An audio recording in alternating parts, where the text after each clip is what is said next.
கூட்டணியில இருக்கும்போது 25 தொகுதி கிடைச்சது, வேட்பாளர்களுக்கான வாய்ப்புகள் சுதந்திரமா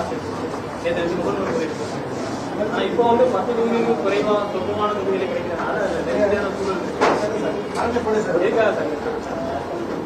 இல்லை, இயக்க தோழர்களுக்கு அதை நான் எல்லாம் வெளிப்படையாக சொல்லணும் இல்லையா? இதை நான் மூடி மறைத்து வைக்கக்கூடாது. அவங்களுக்கு நிறைய எதிர்பார்ப்புகளை உருவாக்கிவிடக்கூடாது. ஒரு முன்முடிவோடு அவர்கள் விருப்ப மனுக்களை தாக்கல் செய்வார்கள்.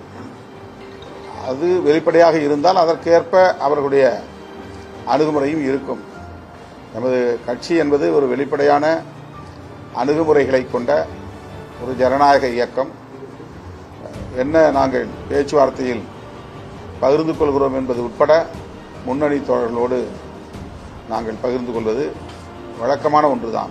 அந்த வகையிலே நேற்று இயக்க தோழர்களுக்கு நேரலை வாயிலாக, முகநூல் நேரலை வாயிலாக நான் குறிப்பிட்டது, பெரிய அளவிலான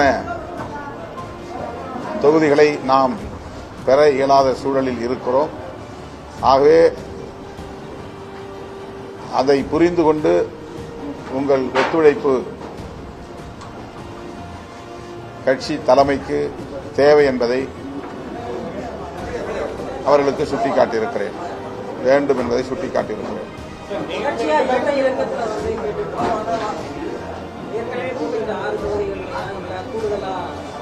அது 2 நாளில் தெரிந்துவிடும். நாங்கள் சுமூகமான முறையில் பேசிக் கொண்டிருக்கிறோம். கூட்டணியின் நலன்களையும் கருத்தில் கொண்டு நாங்கள் முடிவெடுக்க வேண்டியிருக்கிறது.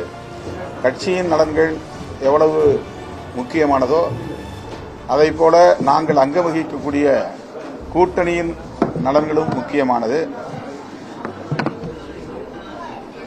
இன்றைய அரசியல் சூழல்களை கவனத்தில் கொண்டு நாங்கள் முடிவுகளை எடுக்க வேண்டிய நிலையில் இருக்கிறோம். அந்த அடிப்படையில் தான் பேச்சுவார்த்தையும் சுமூகமாக போய்க் கொண்டிருக்கிறது. நேற்றைய தினம் புதிய கூட்டணி ஒன்று கையெழுத்தாயிருக்கிறது. பிஜேபி சசிகலா அவர்களும் ராம்தாஸ் அவர்களும் கூட்டணி கையெழுத்தாயிருக்காங்க. கருத்து புதிய கூட்டணிக்கு என்னுடைய வாழ்த்துக்கள். அவருடைய முயற்சியில் வெற்றி பெற மனமார்ந்த வாழ்த்துக்களை தெரிவித்துக் கொள்கிறேன். யாருக்கு பாதிப்பு உருவாக்குன்னு நினைக்கிறீங்க இந்த கூட்டணியினால்? தமிழ்நாட்டில் எத்தனை கூட்டணிகள் உருவானாலும், புதிய புதிய கூட்டணிகள் வந்தாலும், திமுக தலைமையிலான மதசார்பற்ற முற்போக்கு கூட்டணியே இந்த நொடி வரையில் வலுவாக இருக்கிறது. தேர்தல் களத்தில் இந்த கூட்டணியே வலுவாக இருக்கும். வெற்றியும் பெறும். மக்கள் பேராதரவு வழங்குவார்கள். திமுக தலைமையிலான கூட்டணி கட்சிகள் பேச்சுவார்த்தையில தொடர்ந்து இருப்பது இருக்கு. சிபிஎம் கூடுதலான தொகுதிகள் சேர்த்துக்கிறாங்க சொல்றாங்க. தேமுதிக தொகுதிகள் ஒதுக்கப்படல. இருவரி உண்மையாவே இருக்கா இல்ல பேச்சுவார்த்தைக்கு இன்னும் கையெழுத்து ஆகலைங்கிறது உண்மை. ஆனா இழுபறின்னு அதை சொல்ல முடியாது. ஒரு தாமதம் என்று சொல்லலாம். மார்க்சிஸ்ட் கம்யூனிஸ்ட் கட்சியை பொறுத்தவரையில் கூட்டணியின் நலன்களுக்கு எதிராக ஒருபோதும் போகாது. கட்சி நலன் முக்கியமானது என்பதில் அவர்கள் உறுதியாக இருக்கிறார்கள். அது வரவேற்கக்கூடிய ஒன்றுதான். அதை யாரும் பிழையாக பார்க்க முடியாது. ஆனாலும் கூட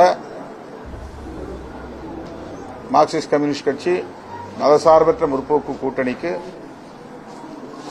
மிகப்பெரிய வலுவாக இருக்கும், வலிமையை தரும் என்பதிலே யாருக்கும் மாற்று கருத்து இல்லை.